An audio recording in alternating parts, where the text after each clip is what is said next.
paz do Senhor Jesus. Hoje nós vamos estudar a nossa lição de número 13 da revista de adultos, onde o tema do trimestre é a fragilidade humana e a soberania divina, o sofrimento e a restauração de Jó. O tema dessa lição 13 é quando Deus restaura o justo.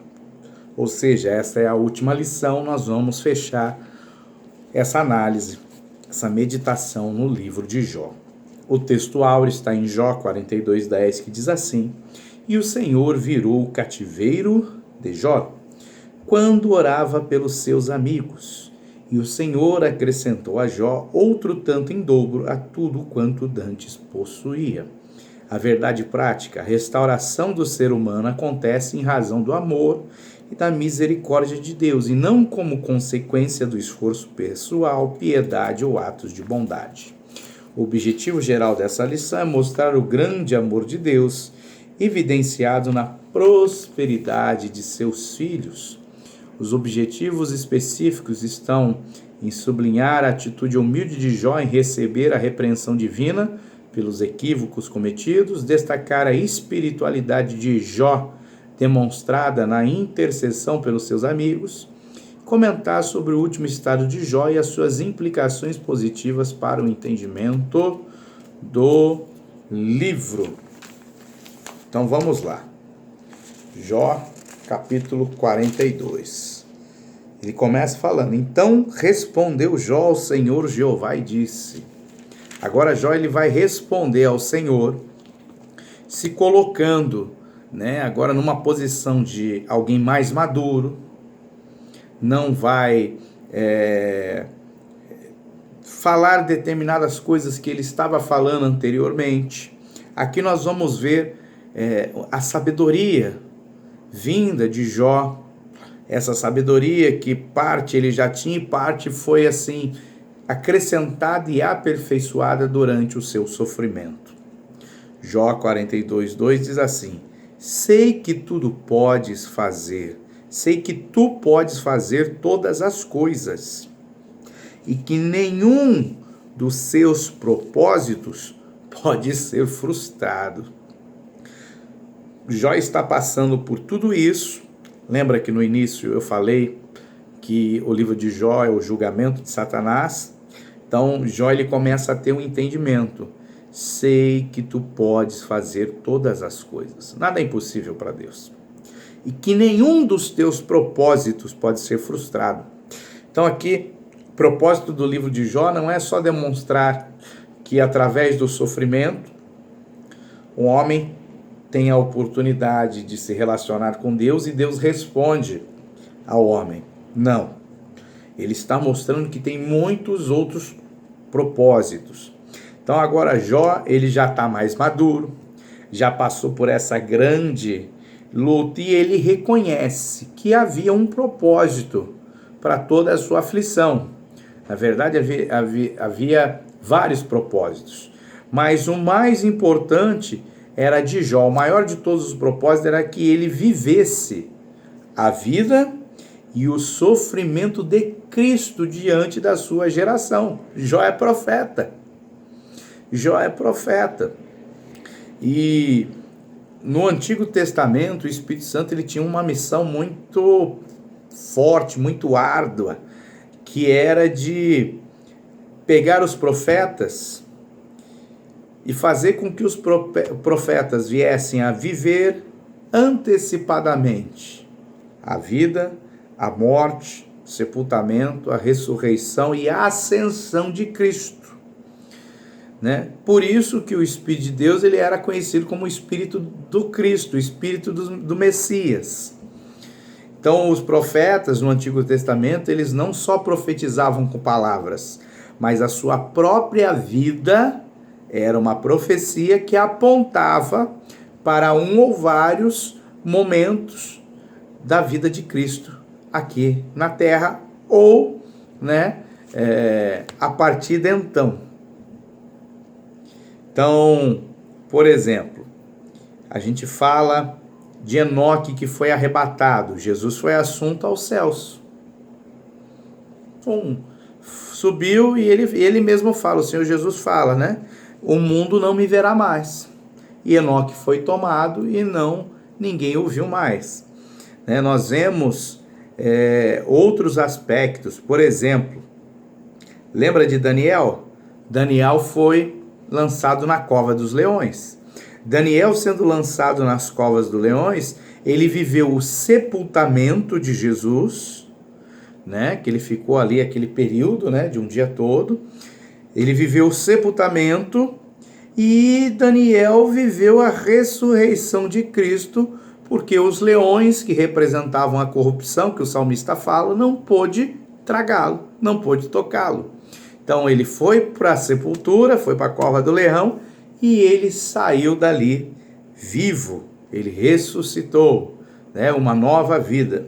Então nós vamos ver vários profetas de Deus vivendo, né, a sua própria vida como uma profecia, um ato profético que viria a representar aspectos da vida de Cristo, que iria acontecer muitos e muitos anos.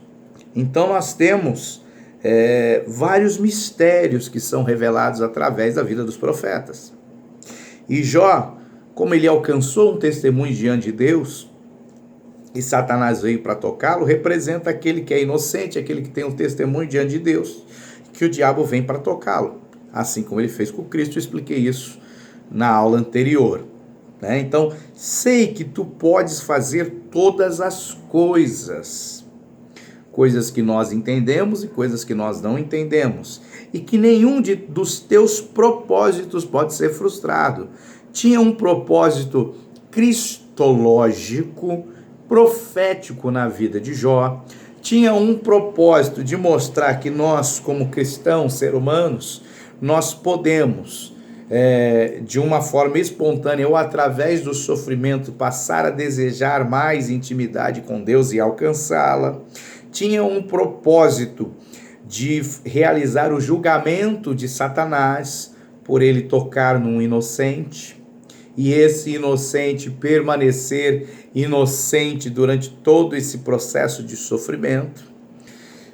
E muitos propósitos estavam aqui, revelar que Satanás, ele quer influenciar as pessoas usando a palavra de Deus de forma distorcida, como foi utilizada através da teologia dos amigos de Jó. Então, muitos propósitos estão sendo revelados nesse livro, muitos. E o próprio Jó alcança agora, né, que nenhum dos teus propósitos pode ser frustrado. Ele continua assim: quem é este que obscurece o conselho sem sabedoria? Eu denunciei aquilo que não compreendia, Jó falando dele mesmo. Coisas maravilhosamente prodigiosas para mim que eu ignorava. Ou seja, quando a gente não conhece o poder de Deus, a sua majestade, as coisas celestiais, a gente ignora, a gente não vai desejar isso. Então muitas vezes nós precisamos mergulhar no conhecimento da palavra, precisamos de testemunho de pessoas que têm intimidade profunda com Deus, para a gente passar a desejar essas coisas e deixar de ser ignorante. Aí Jó fala, né? Deus, quando ele se revela a Jó, quando ele começa a falar com Jó, vamos lá, volta lá no capítulo 38, ele fala assim: então o Senhor Jeová respondeu a Jó desde o redemoinho e disse: quem é este que escurece o meu conselho com palavras sem sabedorias? Agora cinge os teus lombos como ó, pois te perguntarei e tu me responderás. Deus fez um monte de perguntas para Jó, Jó não soube responder. E agora que Jó começa a ter entendimento dos propósitos de Deus, isso acontece com a nossa vida, quando nós começamos a ter entendimento dos propósitos de Deus na nossa vida, o que nós vamos fazer? Vamos fazer o que Jó fez, Jó 42:4.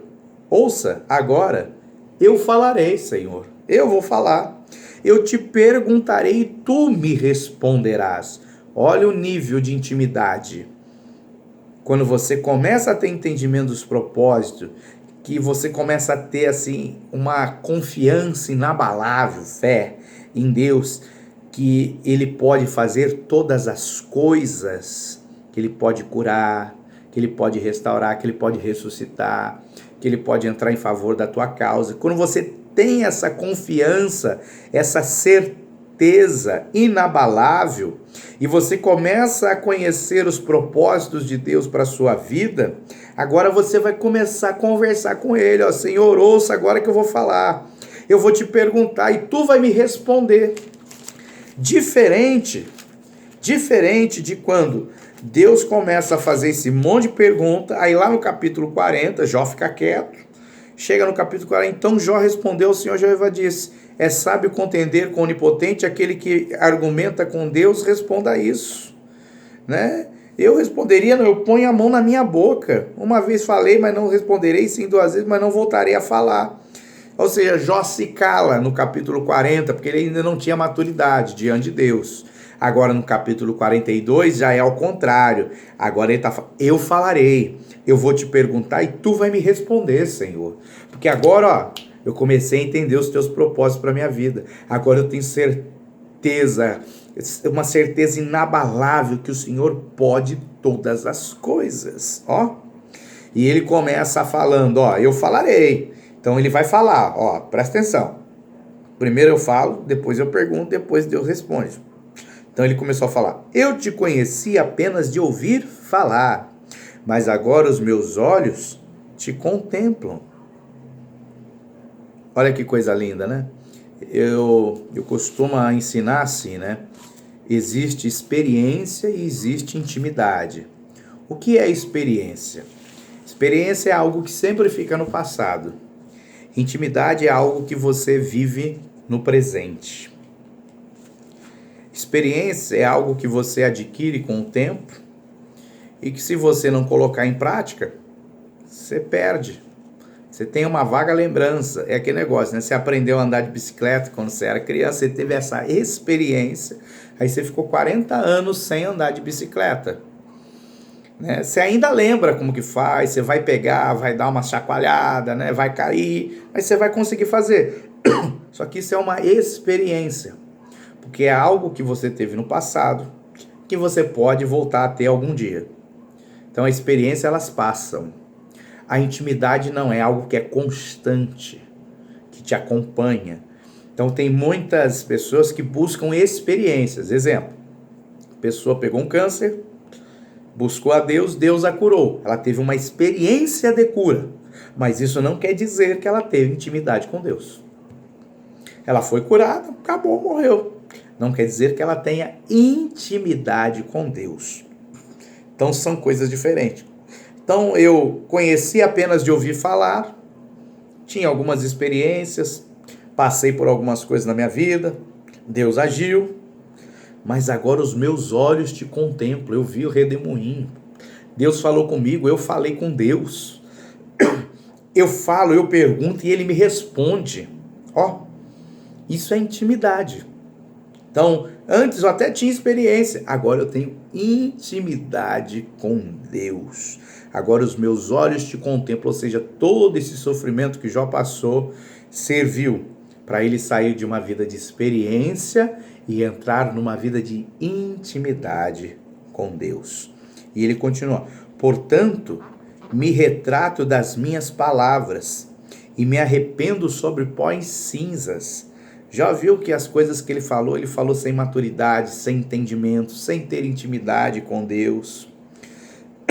Jó está ali se arrependendo do que ele falou, diante da grandeza e do poder de Deus. Quando Deus se manifesta, quando ele vem com a sua glória, quem somos nós? Nós somos pecadores, não suportamos a glória de Deus. E a glória de Deus faz com que nós venhamos cada vez mais a nos arrepender de nossos pecados. E quanto mais nós nos arrependemos, mais os nossos olhos contemplam o Senhor, mais intimidade nós temos com Deus. Jó 42:7. E aconteceu que depois que o Senhor Jeová falou essas palavras a Jó, o Senhor disse a Elifaz: Deus é a sua força, significa o nome de Elifaz, o temanita. A minha ira se acendeu contra ti e contra os teus 2 amigos, porquanto não falaste de mim o que era reto, como fez o meu servo Jó. Aqui nós temos próprio testemunho direto da boca de Deus, que as palavras que os 3 amigos de Jó falaram não agradaram a Deus, não procediam de Deus. Se não procede de Deus, procede de quem? Do maligno. Agora, portanto, como resolver essa situação? Deus ainda teve misericórdia dos amigos de Jó por causa de Jó. Só que tem algumas coisas que exigem sacrifícios.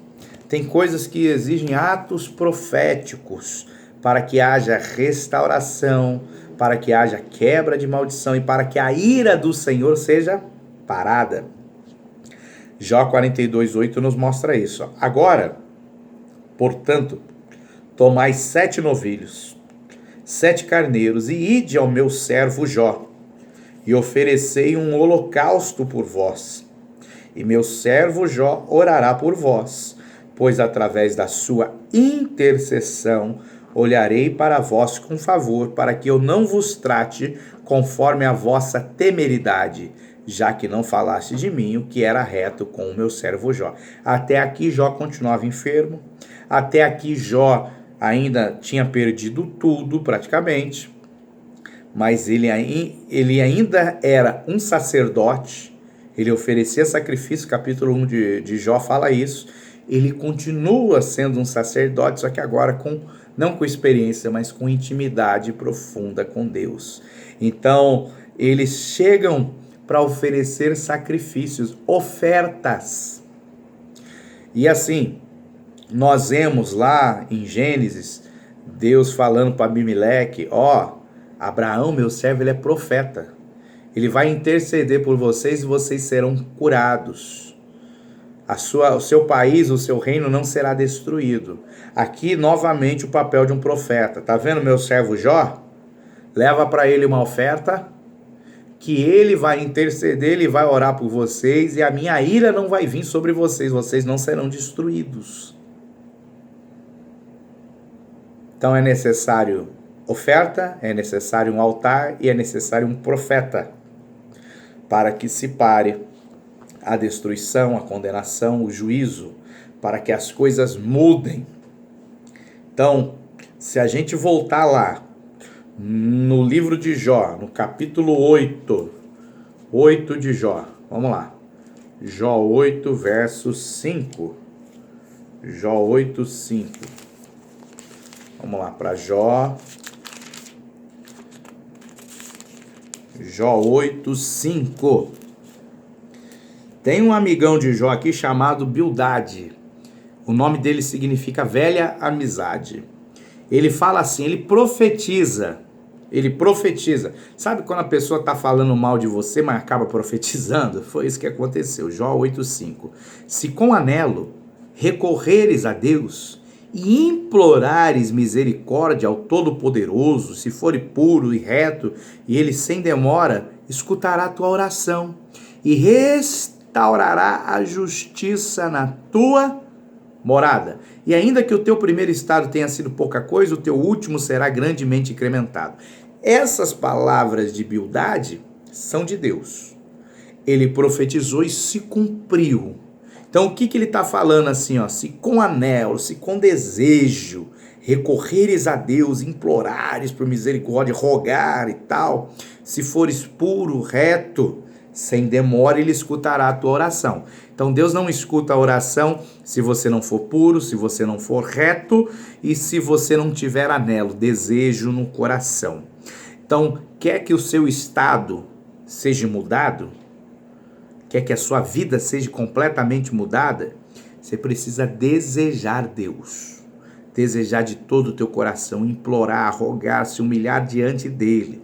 Você precisa ser puro. O que é puro? É quem não tem sujeira, é quem não tem pecado, é quem não está preso no lamaçal do pecado, esse é puro. E se for reto, é reto nas suas decisões, na sua palavra, nos seus negócios, nos seus relacionamentos. Tem pessoa que não é reta, tem pessoa que ela não anda em retidão, ora ela desvia para cá, ora ela desvia para lá, ora tá bem, ora tá mal, ora tá por cima, ora tá por baixo. Ele está falando não, você tem que ter desejo no coração por Deus, você tem que ter uma vida santa e você não pode sair da retidão, você tem que ser reto. Porque aí você vai orar e Deus vai te escutar e Ele vai mudar a sua vida. O seu último estado será muito melhor do que o primeiro. Então, Bildade faz essa profecia e se cumpre aqui em Jó 42:9. Ele fala assim, ó, de modo que ele faz, que significa Deus é a sua força, o temanita, e Bildade, velha amizade, significa o nome dele, o suíta, e Zofar, gorjeador, o naamatita, foram e fizeram como o Senhor Jeová lhes ordenara. E Jó foi aceito aos olhos do Senhor e ele atendeu às suas orações. Então, eles apresentam uma oferta para o profeta, suplicando que a ira de Deus não venha sobre a vida deles. Então, um ato profético desse tipo, nós apresentamos uma oferta, levamos a oferta até um profeta e pedimos para que ele ore, para que ele chegue diante de Deus, para que a ira do Senhor, para que a escravidão dos vícios, escravidão do pecado, para que os devoradores saiam da nossa vida, para que seja quebrado esse jugo. E duas coisas ocorrem aqui. Quando você leva uma oferta para um profeta, para ele orar pela sua vida, para o juízo não vir sobre a sua vida, para que a desgraça, o cativeiro não venha, ou você seja liberto do cativeiro, como aconteceu lá em Gênesis 12, que Deus pediu uma oferta de cordeiro para cada família, para eles serem libertos da escravidão. Aqui, Deus pediu uma oferta para que o juízo não viesse. Qual é o juízo? Não sei, talvez eles podiam perder tudo, eles podiam ficar enfermos, não fala. Mas Deus pediu uma oferta para livrar eles do juízo, da ira de Deus. Quem executa a ira de Deus? Geralmente é Satanás. Então, a ira de Deus ia vir sobre eles. Deus pede uma oferta, assim como pede lá em Gênesis 12.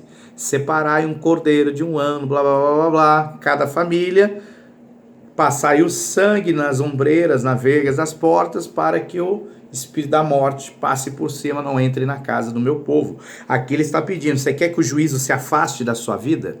Você quer ver a sua vida assim mudar completamente?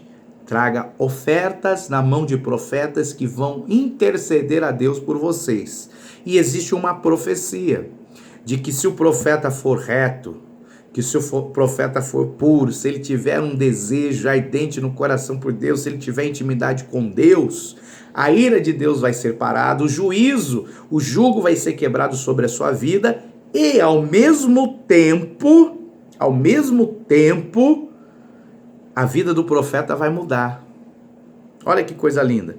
E o Senhor Jeová mudou a sorte de Jó quando este orava por seus amigos, porque tinha a palavra de Bildade lá de Jó capítulo 8, verso 5, valendo, né? Porque Deus é fiel para cumprir a sua própria palavra.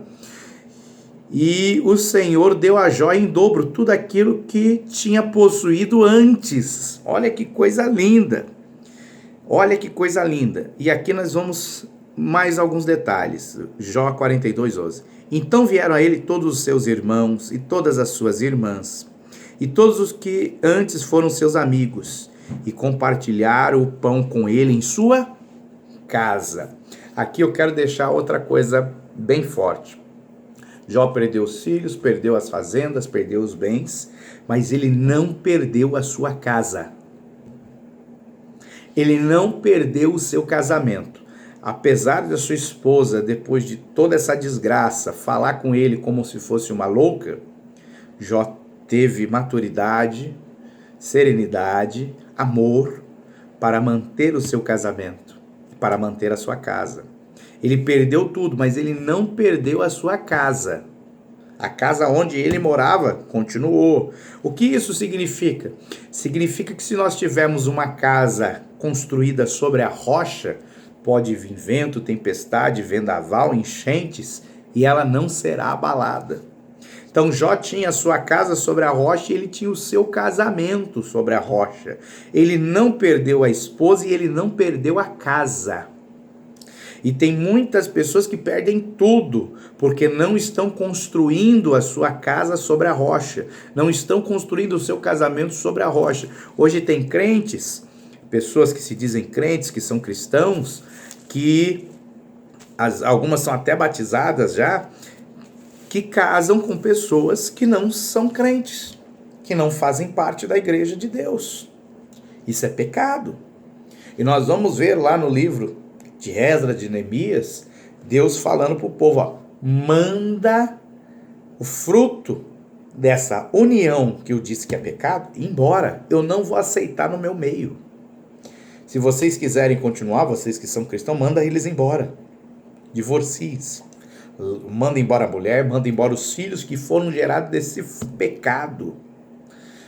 Então, nós vemos muitas coisas acontecendo, pessoas que se unem, estão na igreja, mas começam a ter relações sexuais, aí depois vão querer casar, regularizar, ou seja, estão ali em meio à fornicação, em meio ao pecado, e quer que Deus una o pecado. Não estão construindo a casa sobre a rocha. Não estão construindo um casamento no padrão de Deus. Vai chegar uma hora que vai bater o vento. Pode demorar, como demorou com Jó. Demorou muito tempo, né? Para que viesse toda essa desgraça sobre a vida dele. Só que Jó, ele manteve uma casa sobre a rocha. A casa não foi abalada. Jó manteve um casamento sobre a rocha. Nos seus altos e baixos, o casamento não foi abalado. Porque quando Deus restaura, é a mesma esposa que vai dar filhos para ele de novo. É a mesma esposa que vai estar do lado dele de novo. É a mesma esposa que estava ali durante toda a enfermidade, durante todo o sofrimento, durante todos esses capítulos do livro de Jó, estava ali cuidando dele e da casa. Então é muito importante um profeta como Jó, um profeta nos nossos dias, ter uma casa construída sobre a rocha. Isso é ser reto. Isso é ser puro diante de Deus. É muito importante um profeta ter um casamento inabalável, construído sobre a rocha. Porque até mesmo no momento que ele perder tudo, a mulher vai estar do lado dele. A hora que ele estiver sobre a cama, sofrendo com enfermidade, a mulher vai estar do lado dele e ele vai estar do lado da mulher do mesmo jeito. Ela passando por problemas. Então nós precisamos ter essa preocupação. O profeta hoje, ele precisa ter a sua casa construída sobre a rocha, um fundamento inabalável. Ele precisa ter o seu casamento construído. Mesmo Jó perdeu todos os seus filhos, vivia em festas. Mas a sua esposa ele não perdeu. O seu casamento ele não perdeu. A sua casa ele não perdeu. Eles se reuniam cada vez um na casa dos outros, os filhos para comemorarem. Está lá escrito no primeiro capítulo de Jó. Mas na casa de Jó, santidade. Na casa de Jó não tem. Os filhos podem até cada um fazer bagunça na sua casa, mas na casa de Jó não tem bagunça. Quem manda lá é Jó. Ali é rocha. É rocha, fundamento inabalável. Ali Jó não aceita as bagunças não. Quer fazer bagunça, vai fazer lá fora. Aqui é santidade, aqui tem altar. E nós precisamos entender isso. Que tem muitas pessoas que não estão construindo a casa sobre a rocha, não estão construindo um casamento sobre a rocha e estão permitindo um monte de bagunça dentro de suas casas. Sabe o que vai acontecer? Ela vai orar e não vai ter oração respondida. Não vai ter oração respondida. E então vieram a ele todos os seus irmãos e todas as suas irmãs, todos os que antes foram seus amigos, e compartilharam o pão com ele em sua casa. Consolaram-no e solidarizaram-se com ele a respeito de todo o mal que o Senhor Jeová lhe enviara. Cada homem lhe deu também uma moeda, chamada Quecitá, e cada um lhe deu um anel de ouro. Olha que coisa interessante, hein? Olha o resultado da ressurreição de Cristo, vivido na vida de Jó. Irmãos, irmãs, amigos, comunhão da ceia do Senhor na casa, ó. Espírito de consolo agindo ali. Ofertas pacíficas. Isso é uma prova de que não se faz doação com tristeza, nem por necessidade, mas por amor. E outra coisa, essa moeda, cada homem lhe deu também uma moeda, Quecitá. e cada um lhe deu um anel de ouro. Essa moeda que citar é a mesma que está lá sendo citada em Gênesis capítulo 33, versículo 19. Ou seja, isso significa que Jó era contemporâneo de Abraão. Olha a Bíblia revelando mistérios. Abraão, ele tinha um sacerdócio, que era o sacerdócio segundo o sacerdócio de Melquisedeque. Jó tinha um sacerdócio, ele era sacerdote. Ele tinha um sacerdócio segundo o sacerdócio de Melquisedeque. Olha que coisa linda, hein? E no 42:12, então, o que Bildade, que significa velha amizade, tinha profetizado sobre Jó, isso viria a acontecer no futuro. O que aconteceu? Desta maneira, 42:12, o Senhor Jeová abençoou o segundo estado de Jó mais do que o primeiro. Está usando as palavras que saíram da boca de Bildade. E teve 14.000 ovelhas, 6.000 camelos, 1.000 juntas de bois, 1.000 jumentos, também teve 7 filhos e 3 filhas. Só que olha que interessante, né? Agora ele vai dar um detalhe para as filhas. E deu a primeiro o nome de Jamima, que significa pombinha. Por quê? Porque quando Jesus ele ressuscitou, subiu aos céus, lá em Apocalipse 5 fala que ele enviou a pombinha. Ele enviou o Espírito Santo, o Consolador, para estar conosco todos os dias até a consumação do século. Então a primeira foi o nome de Jamima, Gemima, que significa pombinha. A segunda, o nome de Késia. E a terceira, Keren Hapuk. O nome Kessia significa Cássia. E o nome Keren Hapuk significa belo vaso. Ou seja, quando o Espírito Santo vem, ele vem para nos consolar, edificar e exortar. Ele vem para nos convencer do juízo, vem para nos convencer do pecado, da justiça e do juízo. E se nós aceitarmos, ele vem morar em nós. Segunda filha. Quando ele mora em nós, ele vai começar a trabalhar a nossa vida para nós sermos a terceira filha. Um belo vaso. Então a pombinha vem para fazer morada e nos transformar num belo vaso. 3 filhas de Jó, ok? 42:15. Em toda a terra não se achavam mulheres tão formosas como as filhas de Jó. E seu pai lhes deu herança como a seus irmãos. Quando o Espírito de Deus vem e começa a agir na nossa vida e a gente dá lugar para ele, a formosura de Cristo começa a ser refletida na nossa vida.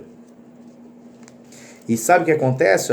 E seu pai lhes deu herança como a seus irmãos. Não era costume mulher receber herança. O costume é o filho mais velho recebe a porção dobrada e os outros filhos recebem, o resto.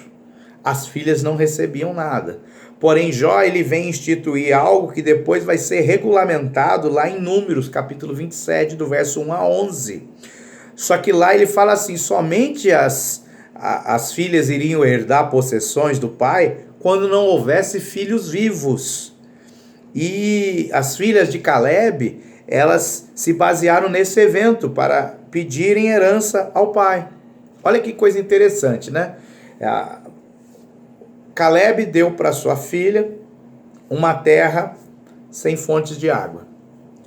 E ele tinha filhos. Ela não tem direito à herança, mas o pai lhe deu. Ela vai diante do pai e pede terra com fontes de água e o pai lhe dá. Por que o pai lhe dá?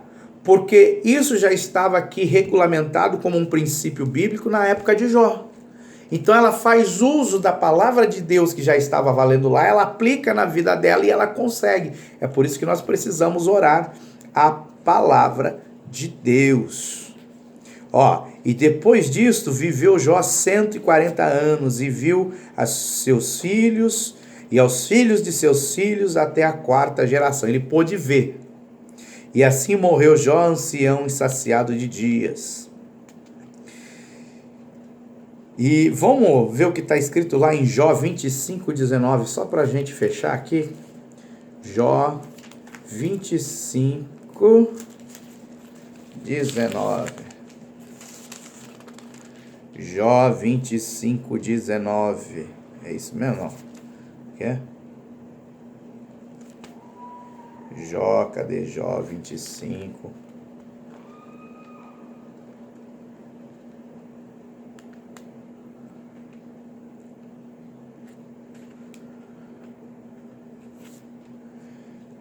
Ou é 19, 25? Vamos ver aqui. Desculpa, é Jó 19, 25. Ele fala assim, ó, Jó falando em Jó 19, 25, né? Que a esperança de Jó era a vinda do Messias, aquele que levantaria do Sheol, que está lá em Efésios 4, 10 e 11. A sua profecia a respeito de Cristo, que ele desceria ao Sheol na sua morte. Pois eu sei que o meu Redentor vive e que por fim se levantará sobre a terra. E quando a minha pele estiver destruída, sem a minha carne, verei a Deus. Eu verei por mim mesmo, meus olhos o contemplarão, e não por intermédio de outros. Desfalece de anelo a minha alma. Olha que coisa linda, hein? Jó está falando, eu sei que o meu Redentor vive, que por fim se levantará sobre a terra. Por quê? A Bíblia fala que quando Jesus ele morre, ele desce até a mansão dos mortos para levar cativo o cativeiro.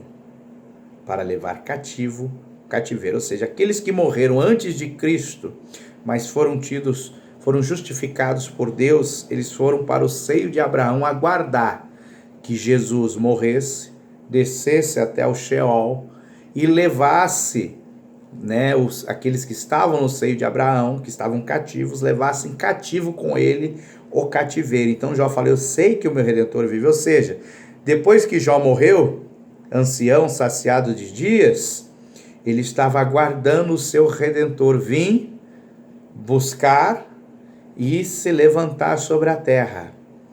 E ele fala assim, ó, quando a minha pele estiver destruída, ele estava com uma enfermidade sobre a pele, sem a minha carne verei a Deus. É por isso que Paulo fala lá em Gálatas 5, que existe uma luta entre a carne nossa e o Espírito de Deus que vem habitar em nós quando nós entregamos a vida a Jesus.